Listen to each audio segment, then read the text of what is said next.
നമസ്കാരം, എല്ലാവർക്കും സ്വാഗതം. ഞാൻ Devasi PO, advisor health and life insurance. ഇന്ന് നമ്മൾ സംസാരിക്കാൻ പോകുന്നത് യുണൈറ്റഡ് ഇന്ത്യ ഇൻഷുറൻസ് കമ്പനിയുടെ ഫാമിലി മെഡിക്കെയർ പോളിസിയെക്കുറിച്ചാണ്. ഈ ഒരു വീഡിയോ കണ്ടാൽ പോളിസിയുടെ മുഴുവൻ കാര്യങ്ങളും നിങ്ങൾക്ക് വ്യക്തമായി മനസ്സിലാക്കുവാൻ സാധിക്കും. പോളിസി എന്താണ്? ഒരു കുടുംബത്തിനായി എടുത്തേക്കാവുന്ന ഹെൽത്ത് ഇൻഷുറൻസ് ആണ് ഇത് നൽകുന്നത്. ഇൻഡിവിജ്വൽ ബേസിസിലും ഫാമിലി ഫ്ലോട്ടർ ബേസിസിലും ലഭ്യമാണ്. ഇന്ത്യയിലുടനീളം 14,000 ക്യാഷ്ലെസ് ആശുപത്രികളുടെ സേവനം ലഭ്യമാണ്.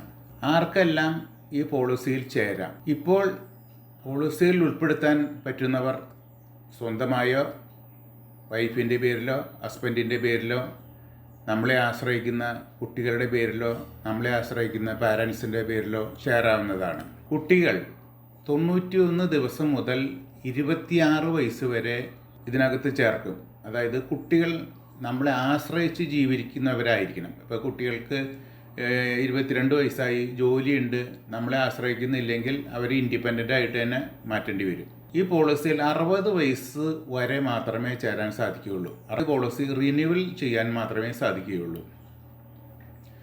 സം അഷ്വേർഡ്, അതായത് ഒരു പോളിസിയുടെ ഇൻഷുറൻസ് തുക 3 ലക്ഷം മുതൽ 4 ലക്ഷം, 5 ലക്ഷം, 6 ലക്ഷം, 7 ലക്ഷം, 8 ലക്ഷം, 9 ലക്ഷം, 10 ലക്ഷം, 15 ലക്ഷം, 20 ലക്ഷം, 25 ലക്ഷം എന്നിങ്ങനെയുള്ള ഏത് തുക വേണമെങ്കിലും നമുക്ക് തിരഞ്ഞെടുക്കാവുന്നതാണ്. ഈ പറഞ്ഞ തുകകളിൽ നമ്മുടെ സാമ്പത്തിക ഭദ്രതയനുസരിച്ച് നമുക്ക് അനുയോജ്യമായവ നമുക്ക് തിരഞ്ഞെടുക്കാം. റെസ്റ്റോറേഷൻ എന്നുകൊണ്ട് ഉദ്ദേശിക്കുന്നത്, നമ്മൾ ഒരു പോളിസി ചേർന്നു, 10 ലക്ഷം രൂപയുടെ പോളിസി ചേർന്നു. ഒരു വർഷത്തിനുള്ളിൽ ആ 10 ലക്ഷം രൂപയിൽ കൂടുതൽ ചിലവ് വന്നു കഴിഞ്ഞാൽ നമുക്ക് റെസ്റ്റോറേഷൻ എന്ന സൗകര്യം ഉപയോഗപ്പെടുത്താം. ഓട്ടോമാറ്റിക്കായിട്ട് ഇതാകാവുന്നതാണ്. ഈ റെസ്റ്റോറേഷൻ ഒരു വർഷത്തിൽ ഒരിക്കൽ മാത്രം ലഭിക്കുകയുള്ളൂ. പഴയ രോഗത്തിന് അല്ല, പുതിയ രോഗത്തിന് മാത്രം. കവറേജുകൾ, പോളിസിയുടെ കവറേജുകൾ വ്യക്തമായി നമുക്ക് മനസ്സിലാക്കാം. ഇൻപേഷ്യൻ്റ് ഹോസ്പിറ്റലൈസേഷൻ, ഹോസ്പിറ്റൽ അഡ്മിറ്റായി ചികിത്സ നൽകുന്നതിനുള്ള ചെലവുകൾ. Day care treatment, pre and post hospitalization, ഹോസ്പിറ്റലിന് അഡ്മിറ്റ് ആകുന്നതിന് മുമ്പ് നമുക്ക് രോഗം കണ്ടുപിടിക്കപ്പെട്ട് കഴിഞ്ഞാൽ നമ്മൾ വീട്ടിൽ വെച്ച് തന്നെ ചികിത്സ നടത്തുവാണെങ്കിലും അതിനുള്ള പൈസ കിട്ടും. അതുപോലെ തന്നെ ഹോസ്പിറ്റലിൽ നിന്ന് ഡിസ്ചാർജ് ചെയ്ത് കഴിഞ്ഞാൽ അതിന് ശേഷം നമുക്ക് പൈസ കിട്ടുന്ന സംവിധാനമാണ് pre and post hospitalisation. Organ donor expense, നമ്മളിപ്പോൾ അവയവങ്ങൾ നമ്മൾ സ്വീകരിക്കുകയാണെങ്കിൽ, നമ്മുടെ വൃക്ക മാറ്റി വയ്ക്കൽ അങ്ങനെയുള്ള അവയവ മാറ്റങ്ങൾ ചെയ്യുകയാണെങ്കിൽ അതിൻ്റെ എക്സ്പെൻസ്. റോഡ് ആംബുലൻസ്, പെട്ടെന്ന് നമുക്ക് അസുഖം വന്ന് നമ്മളെ ഹോസ്പിറ്റലിൽ എത്തിക്കുന്നതിനുള്ള road ambulance charge. Modern treatments, home care treatments, health checkup. ഇപ്പം നമുക്ക് ഒരു എന്തെങ്കിലും അസുഖങ്ങളൊന്നുമില്ല, പക്ഷേ നമുക്ക് അസുഖം ഉണ്ടോ എന്ന് ചെക്കപ്പ് നടത്തണമെങ്കിൽ അതിൻ്റെ ചിലവും വഹിക്കും. ആംബുലൻസ് കവറ് ഓരോ സംഭവത്തിനും 2,500 രൂപ വരെ ലഭിക്കും. ഒരു വർഷത്തിൽ പരമാവധി 5,000 രൂപ വരെ. നമ്മളിപ്പോൾ ആംബുലൻസ് വിളിച്ച് പോവുകയാണെങ്കിൽ 2,500 രൂപ ഒരു പ്രാവശ്യം പോകുന്നതിന് ലഭിക്കും. ഒരു വർഷത്തിൽ പരമാവധി 5,000 വരെ ലഭിക്കും. Home care treatment, pandemic, epidemic സമയങ്ങളിൽ വീട്ടിൽ ചികിത്സ നമുക്ക് ചെയ്യാം. അതിന് പരമാവധി 30,000 രൂപ വരെ കിട്ടും. ഇത് ഡോക്ടറുടെ നിർദ്ദേശം നിർബന്ധമാണ്. ഹെൽത്ത് ചെക്കപ്പ് 3 വർഷം ക്ലെയിം ഇല്ലാതെ പോളിസി തുടർച്ചയായി അടച്ചുകൊണ്ടിരിക്കുകയാണെങ്കിൽ ഒരു വ്യക്തിക്ക് ഒരു വർഷം 5,000 രൂപ വരെ പരമാവധി ലഭിക്കും. ഫാമിലി ഫ്ലോട്ടർ പോളിസി ആണെങ്കിൽ 10,000 രൂപ വരെ കുടുംബത്തിന് ലഭിക്കും. ഹെൽത്ത് ചെക്കപ്പിൻ്റെ സംവിധാനം ഇത്തരത്തിലാണ്. മെറ്റേണിറ്റി ആൻഡ് ന്യൂ ബോൺ, പ്രസവവും നവജാത ശിശുവിനെയും സംബന്ധിച്ചുള്ള ഇൻഷുറൻസ് കവറേജ് നോർമൽ ഡെലിവറിക്ക് 40,000 രൂപയും സിസേറിയന് 60,000 രൂപയും പരമാവധി ലഭിക്കും. വ്യവസ്ഥകൾ: പോളിസി ചേർന്ന് 24 മാസം വെയിറ്റിംഗ് പീരീഡ് ഉണ്ടാവും. വ്യക്തിക്ക് പരമാവധി 2 കുട്ടികളായിട്ട് പരിമിതപ്പെടുത്തിയിരിക്കുന്നു.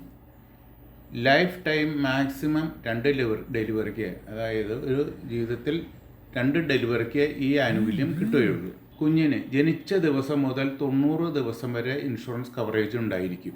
Hospital daily cash benefit. ഹോസ്പിറ്റലിൽ നമ്മൾ അഡ്മിറ്റ് ആയി കഴിഞ്ഞാൽ നമുക്ക് ഒരു ദിവസം 500 രൂപ മുതൽ 2000 രൂപ വരെ നമുക്ക് ലഭിക്കാനുള്ള സംവിധാനമുണ്ട്. അത് ഇൻഷുറൻസ് തുകയ്ക്ക് ആനുപാതികമായിട്ടാണ് ലഭിക്കുന്നത്.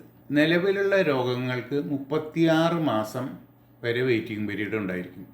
ചില രോഗങ്ങൾ 24 മാസം മുതൽ 36 മാസം വരെ.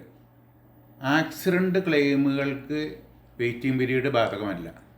ഇൻഷുറൻസ് കവർ ലഭിക്കാത്ത ചികിത്സകൾ, കോസ്മെറ്റിക് സർജറി, സൗന്ദര്യവർദ്ധക ചികിത്സകൾക്ക് പൈസ കിട്ടില്ല. അതുപോലെ തന്നെ ആൽക്കഹോളിക് ആൻഡ് ഡ്രഗ്സും ആൽക്കഹോളിക്കുമായിട്ടുള്ള പ്രതിസന്ധികളെ, അസുഖങ്ങളെ ബാധിക്കുന്ന ചികിത്സയ്ക്ക് പൈസ കിട്ടുകയില്ല. അതുപോലെ IVF ഇൻഫെർട്ടിലിറ്റി, അതായത് കുട്ടികൾ ഉണ്ടാകാത്ത ആളുകളെ സംബന്ധിച്ച് കുട്ടികളുണ്ടാകാൻ വേണ്ടിയുള്ള ചികിത്സകൾക്ക് ലഭിക്കുകയില്ല.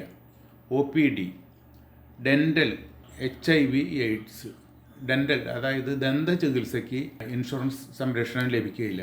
എന്നാൽ ആക്സിഡൻ്റായി ഡെൻ്റൽ ചികിത്സ ആവശ്യമായി വന്നു കഴിഞ്ഞാൽ അതിന് ലഭിക്കും.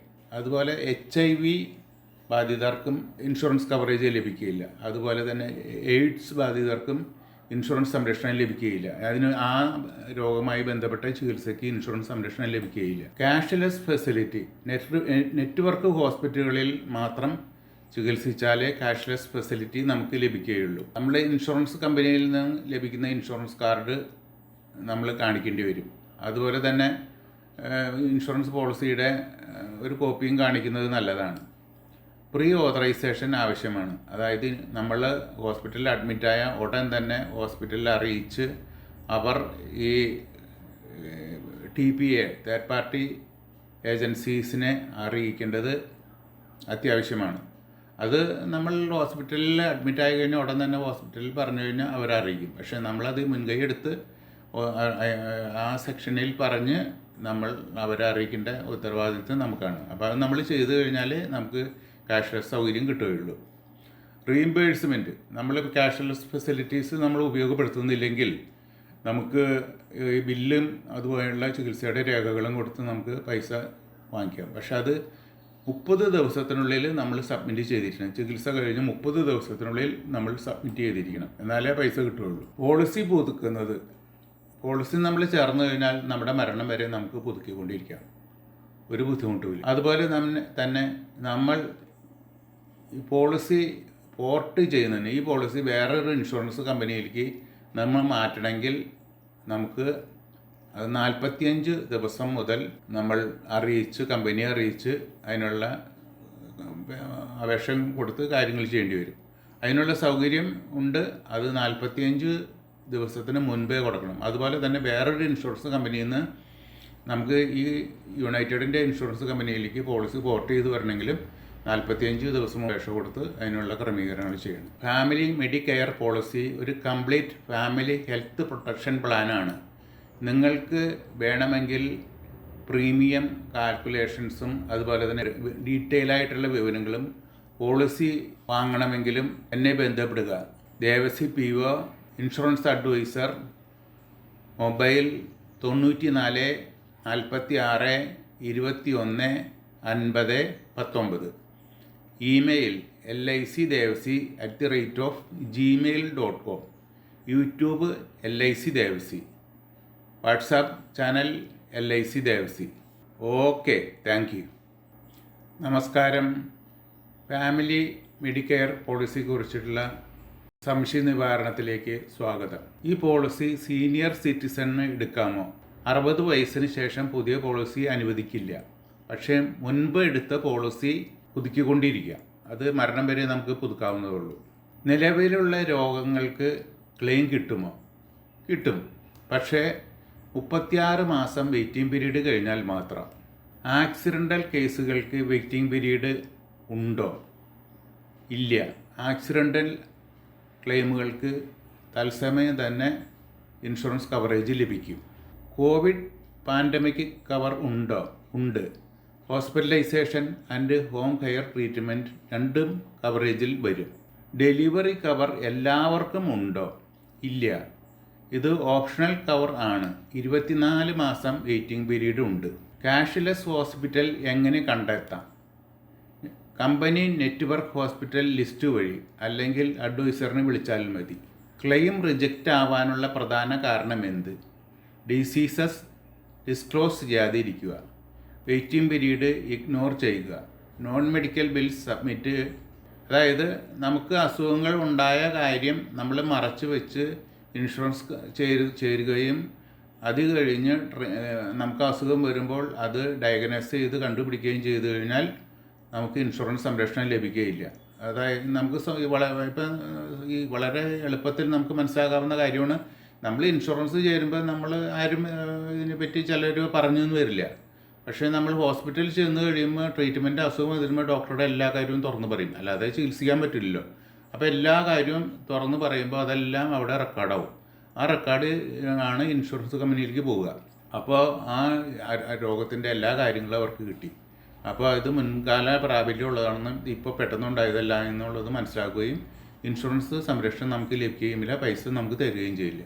അതുകൊണ്ട് നിലവിലെ അസുഖങ്ങളുള്ള ആളുകൾ അത് മറച്ചു വെച്ച് പോളിസി ചേർന്ന് കഴിഞ്ഞാൽ പണം കിട്ടുകയില്ല.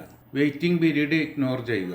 അതായത് വെയിറ്റിംഗ് പീരീഡ് നമ്മൾ പാലിക്കാതെ നമുക്ക് ഓരോ അസുഖങ്ങളും വന്ന് ഇത്ര കാലം കഴിയണം എന്നുള്ള വെയിറ്റിംഗ് പീരീഡ് നമ്മൾ പാലിക്കാതെ ക്ലെയിം ചെയ്ത് കഴിഞ്ഞാൽ നമുക്ക് പൈസ കിട്ടുകയില്ല. അതുകൂടാതെ നോൺ മെഡിക്കൽ ബിൽസ് സബ്മിറ്റ് ചെയ്യുക. നോൺ മെഡിക്കൽ ബില്ലുകൾ നമ്മൾ മെഡിക്കലുമായിട്ട് ബന്ധപ്പെടാത്ത ചികിത്സയായിട്ട് ബന്ധപ്പെടാത്ത ബില്ലുകൾ സബ്മിറ്റ് ചെയ്ത് കഴിഞ്ഞാൽ പൈസ കിട്ടുകയില്ല. ഫാമിലി ഫ്ലോട്ടർ ആണോ ഇൻഡിവിജ്വൽ ആണോ നല്ലത്? സെൽഫ് ഫാമിലി ഫ്ലോട്ടർ ആണ് നല്ലത്. പാരൻസ് ഇൻക്ലൂഡഡ് ഇൻഡിവിജ്വൽ പോളിസിയാണ് better. Policy mid time cancel ചെയ്യാമോ? സാധിക്കും. പോളിസി പ്രോ ബേസിസിൽ റീഫണ്ട് ലഭിക്കും ക്ലെയിം ഇല്ലെങ്കിൽ. പോളിസി പോർട്ടബിലിറ്റി പോസിബിൾ ആണ്. യെസ്. 45 ദിവസം മുൻപ് റിന്യൂവലിന് അപ്ലൈ ചെയ്യണം. അപ്പോൾ നമുക്ക് 45 ദിവസം മുമ്പ് പോളിസി പുതുക്കുന്നതിന് അപേക്ഷ കൊടുക്കുന്നതോടൊപ്പം തന്നെ നമുക്ക് പോർട്ടബിലിറ്റി ചെയ്യുന്നതിനും ഉള്ള സൗകര്യമുണ്ട്. ഇനി എന്തെങ്കിലും സംശയങ്ങളുണ്ടെങ്കിൽ കമൻറ്റ് ചെയ്യൂ, അല്ലെങ്കിൽ നേരിട്ട് വിളിക്കൂ. Devasi Peevar, advisor, insurance and general and life insurance. Mobile 94 46 21 50 19.